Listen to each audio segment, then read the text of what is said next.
राष्ट्रवादी शरदचंद्र पवार पक्ष एनडीएमध्ये जाणार असल्याच्या चर्चा जयंत पाटील यांनी फेटाळल्यात। आम्हाला कोणतेही निमंत्रण नसून या चर्चा केवळ करमणूक असल्याचं जयंत पाटलांनी म्हटलंय। अशा कोणत्याही चर्चा आमच्या कोणाशी चालू नाहीये। आता प्रसार माध्यमातून वेगळ्या बातम्या येत आहेत हे पाहून आमचीच करमणूक होते। आता त्याच्यावर वारंवार प्रतिक्रिया कशी देणार? निष्ठेनं सर्व राहिलेले आहेत आणि ठामपणानं सर्व आमदार सर्व खासदार पवार साहेबांच्या मागे आहेत। एनडीए मध्ये जायचा विषय येत नाही।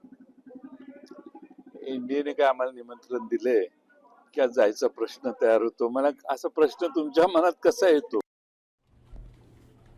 साम टीव्ही मी नेहमी पाहतो, त्यावर दाखवलेल्या बातम्या रिलेट करतात।